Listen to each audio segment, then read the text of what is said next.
সেদিন আমি মেসেঞ্জারে ঢুকলাম, মেসেজে গিয়ে আমি একটি মেসেজ পেলাম, যেটা একজন মেয়ের মেসেজ ছিল, অনেক লম্বা মেসেজ, এবং এই মেসেজে একটা সুন্দর মেসেজ যেটা আমি তোমাদেরকে শেয়ার করতে চাই, যেটা অনলাইনে যাবে, অনেক মেয়েরা ওইটা শুনবে, অনেক বোনরা এটা শুনবে, অনেক কিছু শেখার আছে। একজন মেয়ে মেসেজ দিয়েছে যে, হুজুর, আমার বাবা অনেক বড়লোক মানুষ, অনেক রিচেস্ট, তো আমি অনেক বড়লোক পরিবারের একজন মেয়ে। আমার ফার্স্ট বিয়েটা হয় বাবা মায়ের ইচ্ছায়। আব্বা আম্মা একজন ছেলে দেখে আমাকে বিয়ে দেয়। ছেলেটা অনেক ভালো, সেই হিসেবে আমাকে বিয়ে দেওয়া হয়েছে, এবং আমি জানি যে yes, he is a good person, তাকে বিয়ে করতে হবে আমার। আমি বিয়ে করেছি, কিন্তু হুজুর আমি আপনাকে কি বলবো, সে মেসেজগুলো এভাবে লিখেছে। বিয়ের পর দেখলাম যে তার character is totally has changed, পরিবর্তন হয়ে গিয়েছে। তার কথাবার্তা আগের মতো নেই, তার অ্যাটিটিউড চেঞ্জ। ওয়াইফের সঙ্গে যে বিনয়ের সঙ্গে কথা বলতে হয়, ভালোবেসে কথা বলতে হয়, এটা সে বোঝেই না, জানেই না। আমি অনেক ছোট ছিলাম সে সময়ের কথা, তো আমি কিছু বুঝতাম না যে আসলে স্বামী এরকম কেন করে। একটু বড় হওয়ার পরে বুঝতে পারলাম ছেলেটা আসলে আমাকে বিয়ে করে নাই, আমার বাবার টাকাকে বিয়ে করছে। সে আমার সঙ্গে বিয়ে বসে নাই, টাকার সঙ্গে বিয়ে বসেছে। তো আমার আব্বা এরই মাঝে, মানে এই বিয়ের মাঝেই তাকে এত কিছু দিয়েছে যে তাকে আর ডান বাম তাকাতে হবে না। তো সে আমাকে পরোয়া করে না। অনেক দিন ট্রাই করেছি কনভিন্স করার, তার সঙ্গে মানিয়ে থাকা। মেয়েরা অনেক মানিয়ে থাকে, পরিবার, হাজারো পরিবার টিকে আছে শুধুমাত্র একটা নারীর ইচ্ছার উপরে। নারী সবসময় বলে সরি, সবসময় মাথা থেকে নিচের দিকে অলওয়েজ মাফ চেয়ে চলে, তাই পরিবারটা টিকে আছে। না, কিছু স্বামী এত খারাপ, নারী যদি ধৈর্যশীল না হতো, লক্ষ লক্ষ পরিবারে আজকে ডিভোর্স হয়ে যেত। ঠিক কিনা বলেন? তারা সবর করে থাকে বলে অনেক পরিবার টিকে আছে। তো সে বললো, হুজুর, আফটার লং টাইম আমি বুঝতে পারলাম যে না, actually he is not perfect man for me, I need to take divorce. এটা ছাড়া কোনো অপশন আমার কাছে নেই। তো আমি অনেক বাবাকে বুঝিয়ে, অনেক কষ্ট করে আমি ডিভোর্স নিয়েছি। যুবক ভাইরা, কি নিয়েছি? ডিভোর্স নিয়েছি। এখানে কিন্তু কথা শেষ না। এখানে শেষ হলে আমি বলতাম যে এটা আমি কখনো ওয়াজ মাহফিলে বলবো না, তোকে বোঝাতেও যাবো না, because it's a common story. স্বাভাবিকভাবে এটা হয়ে থাকে, মাঝে মাঝেই হয়। পরে এই মেয়েটা ডিভোর্স হওয়ার পরে, একজন মেয়ে একা কয়দিন থাকতে পারে ভাই? বিশেষ করে যে মেয়েদের বিয়ে হয়ে যায়, তাদের আচরণটা পরিবর্তন হয়ে যায়, মাইন্ডসেট পরিবর্তন হয়ে যায়, তারা তখন জীবন সঙ্গী ছাড়া থাকতে পারে না। আমরা যারা সিঙ্গেল, আমরা আগেও সিঙ্গেল, এখনো সিঙ্গেল, থাকলেও কি না থাকলেও কি, আমরা ওইটা বুঝিই না। যাদের কেউ হয়ে যায়, তারপরে ব্রেকআপ হয়, ডিভোর্স হয়ে যায়, তারা একা থাকতে অনেক কষ্ট হয়। ঠিক কিনা বলো? তো মেয়েটা বললো, মেসেজ লিখেছে আর কি, পরবর্তী সময়ে গিয়ে আমি আরেকজন যুবকের সঙ্গে রিলেশন করি, দ্যাট ওয়াজ হারাম রিলেশনশিপ। অনেক লম্বা সময়ের সম্পর্ক আমাদের, কিন্তু বিষয়টা হচ্ছে আমার আব্বা প্রস্তুত না তাকে বিয়ে দেওয়ার জন্য আমার সাথে। আমি আব্বাকে অনেক কনভিন্স করি যে আব্বা একটু রাজি হও, রাজি হও, রাজি হও। তো আব্বা আমাকে বারবার বলছিল, মা, অ্যাকচুয়ালি সেই ছেলেটা তোমাকে ভালোবাসে না, সে একটা মতলবে তোমাকে ভালোবেসেছে, তুমি বুঝতেছো না। কিন্তু আমি হুজুর বুঝি নাই। আমি আব্বা আম্মার বিরুদ্ধে গিয়ে কোর্টে গিয়ে বিয়ে করছি, আব্বা আম্মার এগেইনস্টে গিয়ে। কিন্তু বাবা মা তো ভালোবাসে সন্তানকে, কয়দিন না মেনে থাকতে পারে বলেন? একটা সময় গিয়ে মানতে বাধ্য হয়ে যায়। তো সেই মেয়েকে বিয়ের কিছুদিন পরে, একটা মাত্র মেয়ে সন্তান যার একটা হয়, চাই সে ছেলে হোক কিংবা মেয়ে হোক, আব্বা আম্মা তার প্রতি সবসময় দুর্বল থাকে। যেমন আমি, আমার বাবার একটাই ছেলে হচ্ছে আমি। আমি উল্টা করলেও আব্বা আমার ভালোবাসে, ঠিক করলেও ভালোবাসে, কারণ আমি একটাই ছেলে। একটা ছেলে যার হয়, কি যে উইকনেস কাজ করে, ওইটা বাবা মা বোঝে, আর কেউ বোঝে না। তো পরবর্তী সময় যেটা আমি মেসেজে পড়লাম, সেই মেয়েটাকে আব্বা লাস্টে বাসায় উঠায় নিয়ে আসছে, মেনে নিয়েছে। এবং এটাই ছিল হচ্ছে ছেলের চাল। ছেলে চেয়েছিল যে কোনো মতো আব্বা মানলেই হয়।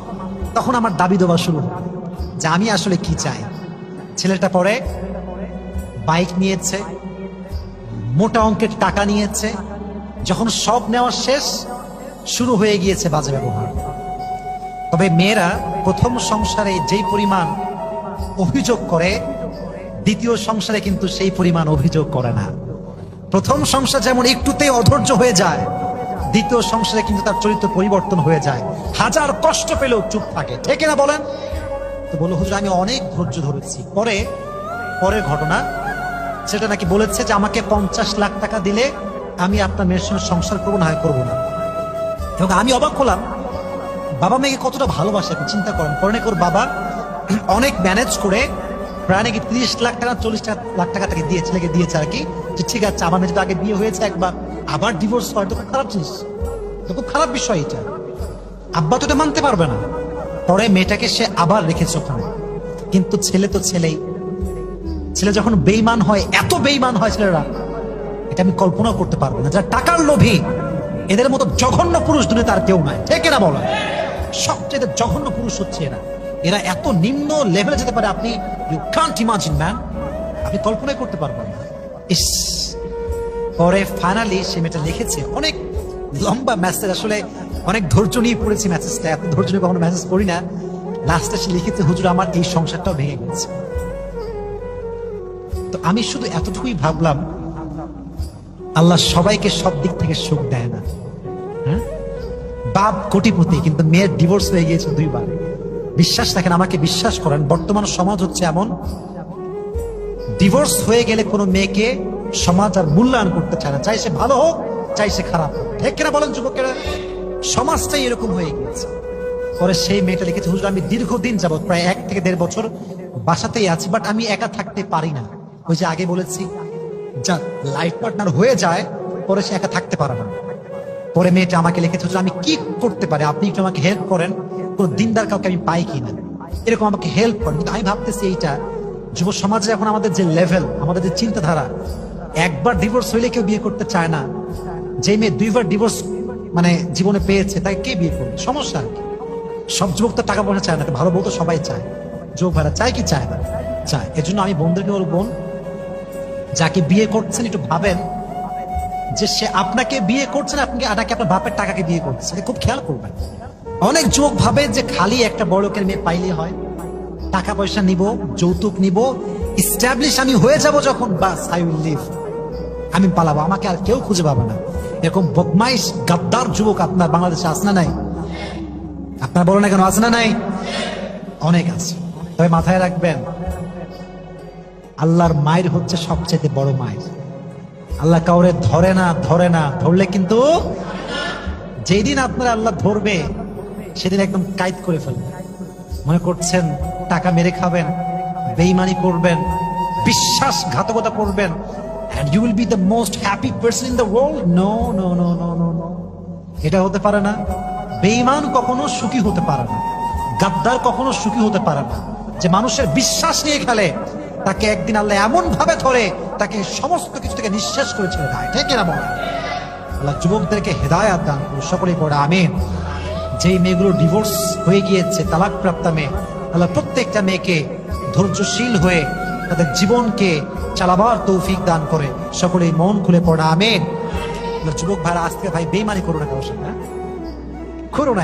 এটা করে আসলে শান্তি পাবা না। সাময়িক সুখের জন্য কিছু করে আজীবনের সুখ হারানো যাবে না। যে কথাগুলো বললাম, নারীদের পর্দা লাগবে, বেঈমান পুরুষ থেকে বেঁচে থাকা লাগবে। আল্লাহ বোনদেরকে হেফাজত করুন, সকলেই পড়া আমিন।